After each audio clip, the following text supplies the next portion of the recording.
اگر کوئی ہے تو وہ مذہب اونچا بولے پورا مجمع، وہ مذہب اسلام ہے۔ ذرا غور سے سنیے گا، وہ مذہب اسلام کیسے سب سے اچھا مذہب ہے، کیسے سب سے سندر مذہب ہے۔ سب سے اچھا مذہب اس لیے ہے کہ ہمارا اسلام کہتا ہے، ایک بات بتائیے، ہمارے ہاتھ میں پاؤں میں، آپ کے بھی ہاتھ پاؤں میں ناخون ہیں، یہ ناخون ہے نا، ناخون یہ کتنے دنوں میں کاٹنے چاہیے؟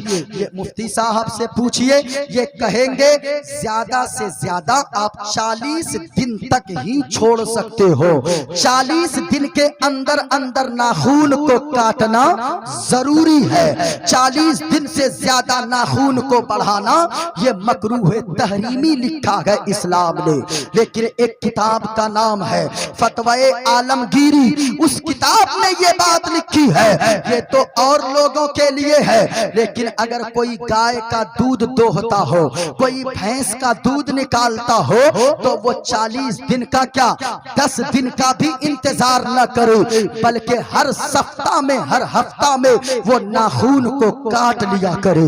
اس کی وجہ کیا ہے، ریزن کیا ہے؟ ریزن اس کتاب میں لکھی گئی ہے فتوی عالمگیری میں کہ لوگوں، جو گائے کا دودھ نکالتا ہے، جو بھینس کا دودھ نکالتا ہے، اگر اس کے ناخون بڑے رہیں گے، وہ جانور کا دودھ نکالے گا، کہیں ناخون لگنے کی وجہ سے جانور کے تھن میں کوئی گھاؤ نہ ہو جائے، کوئی زخم نہ ہو جائے، جانور کو کوئی تکلیف نہ پہنچ جائے۔ اب میں آپ سے پوچھنا چاہتا ہوں، ارے جو مذہب اسلام جانوروں کا اتنا سمان سکھاتا ہے، وہ انسانوں کا کتنا سمان سکھاتا ہوگا، وہ مانوتا کی کیسی بات پڑھاتا ہوگا۔ غور سے سنیے گا، آج جو لوگ کہتے ہیں کہ اسلام تو خون بہانے کی اجازت دیتا ہے، ارے پوچھئے علماء سے، یہ بتائیں گے آپ کو، ہم وضو کرتے ہیں، وضو میں اگر ایک لوٹا پانی سے اگر وضو ہو سکتا ہے تو اس سے زیادہ پانی خرچ کرنا یہ منع کیا ہے اسلام نے، اسے فضول خرچی بتایا ہے اور مکروہ بتایا ہے، یعنی ضرورت سے زیادہ پانی وضو میں خرچ کرنا۔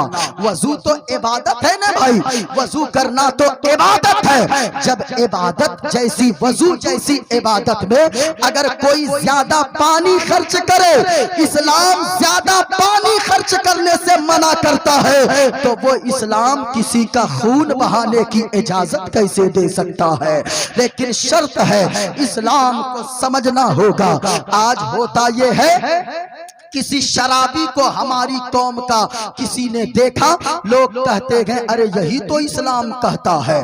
کسی جواری کو دیکھا، کہتے ہیں یہی تو اسلام کہتا ہے۔ نہیں میرے بھائی، اسلام وہ نہیں کہتا گے، بلکہ اگر اسلام کو سمجھنا ہے، کسی شرابی سے مت سمجھو، کسی جواری سے مت سمجھو، بلکہ اگر اسلام کو سمجھنا ہے، ہمارے علماء کے قریب آ جاؤ۔ یہ علماء تمہیں حضور کی سیرت پڑھ کر سناتے جائیں گے، اسلام سے آپ کو محبت ہوتی چلی جائے گی، اسلام سے پریم ہوتا چلا جائے گا۔ غور سے سنیے، ہمارا اسلام کیا کہتا ہے؟ اسلام کہتا ہے لوگوں، جب تک تیرا پڑوسی تجھ سے راضی نہ ہو جائے، پڑوسی سمجھتے ہیں نا جو آپ کے گھر کے بغل میں جن کا گھر ہو، اور پڑوسی اسلام میں کہا گیا ہے، ایسا نہیں کہ جس کا گھر آپ کے بغل میں ایک گھر وہی پڑوسی ہے، نہیں، بلکہ داہنے طرف 40 گھر، بائیں طرف 40 گھر، اور آگے 40 گھر، پیچھے 40 گھر، یہ چاروں طرف 40 گھر آپ جوڑ لیں، یہ سارے لوگ آپ کے پڑوسی ہیں۔ یہ اسلام نے کہا ہے، اور اسلام کہتا ہے جب تک تیرا پڑوسی تجھ سے راضی نہ ہو جائے، خوش نہ ہو جائے، تب تک تو پکا مومن نہیں ہو سکتا ہے۔ یہ حضور کی حدیث ہے۔ میرے بھائی اپنے پڑوسی کا خیال کرو، یہاں پڑوسی تو دور کی بات ہے، لوگ اپنے ماں باپ کا تک کا خیال نہیں کرتے ہیں۔ اگر کوئی پیر صاحب آ جائے لوگ ان کے پاؤں کو دھو دھو کر پینے کو تیار ہو جاتے ہیں۔ وہ بھی پیر کیسا ہونا چاہیے آج اکثر لوگوں کو معلوم نہیں ہے کہ پیر کیسا ہونا چاہیے۔ کوئی 5 انگلی میں 5 انگوٹھی پہن کر آ جاتا ہے، وہ کہتا ہم بڑے پہنچے ہوئے ہیں، لوگ ان سے بیعت ہو جاتے ہیں، اس سے مرید ہو کر بیٹھ جاتے ہیں۔ 5 انگلیوں میں 5 انگوٹھی پہننے والا کبھی بھی پیر نہیں ہو سکتا ہے، کیونکہ شریعت کا مسئلہ یہ ہے، اسلام کا قانون یہ ہے کہ مرد کے لیے سونا پہننا بالکل بھی حرام ہے، یعنی اتنا سا بھی مرد سونا نہیں پہن سکتا ہے۔ عورت اگر پورے بدن کو سونے سے لاد لے اس کے لیے جائز ہے، لیکن مرد کے لیے اتنا سا بھی سونا پہننا حرام ہے، حرام ہے، حرام ہے۔ اور چاندی، صرف چاندی کی 1 انگوٹھی پہننا، وہ بھی جس کا وزن 4.5 ماشا سے کم ہو، 1 انگوٹھی اس نے وزن سے کم کی انگوٹھی پہننا، چاندی کی انگوٹھی، یہ 1 انگوٹھی پہننا مرد کے لیے جائز ہے۔ گلے میں اگر لاکٹ پہنے، ہار پہنے تو یہ مرد کے لیے حرام ہے۔ ہاتھ میں 3-4 انگوٹھی پہننا مرد کے لیے حرام ہے۔ اور لوگ آج گلے میں پہنتے ہیں، ہم تو ان چھوکروں کو دیکھتے ہیں، ان میں سے کچھ کو یہ باہر سے آئے گا گلے میں ہار ڈال کر ہاتھ میں کڑا پہن لیتا ہے، وہ کان بھی کچھ لوگ چھدوا لیتے ہیں۔ کچھ لوگوں کو ہم نے دیکھا ہے مسلمان کا بچہ کہلاتا ہے اور وہ کان بھی چھدتا ہے۔ اب بال تو کرتا ہی ہے لیکن وہ ہم تو کہتے ہیں ناک بھی چھدوا لیتے۔ ارے جب کان چھدوا ہی لیا، گلے میں پہن ہی لیا، ہاتھ میں کڑا پہن ہی لیا ہے تو بچا کیا ہوا؟ ناکے نا، تو ناک بھی چھدوا لو، مکمل بن جاؤ، کون منع کرتا ہے؟ لیکن یہ چیزیں حرام ہے شریعت میں۔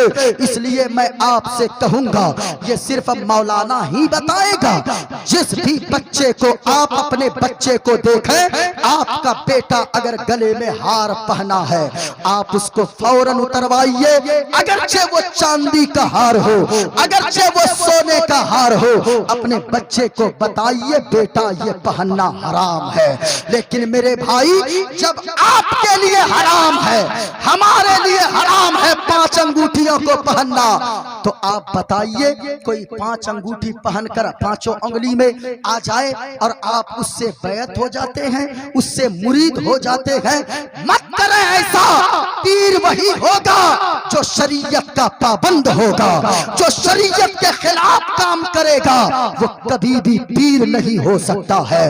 جو نماز نہیں پڑھتا ہے اور کہتا ہے ہم من میں نماز پڑھ لیتے ہیں، ارے ہم کو نماز کی کیا ضرورت ہے، ہم تو فلاں خاندان سے، ہم تو فلاں خاندان سے ہے۔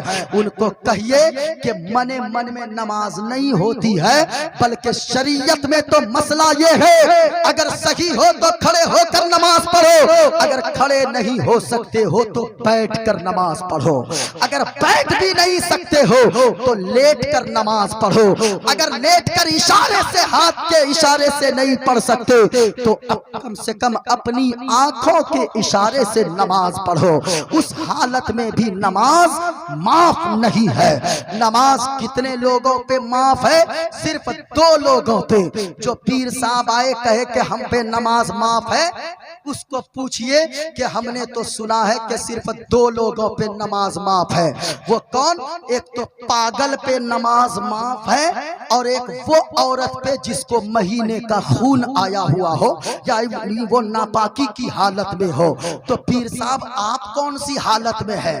عورت تو ہے نہیں، آپ تو پاگل ہی ہوں گے۔ آپ اس کو کہیے جو کہتا نماز معاف ہے، جب رسول اللہ پہ نماز معاف نہیں ہے، جب ابو بکر صدیق پہ نماز معاف نہیں ہے،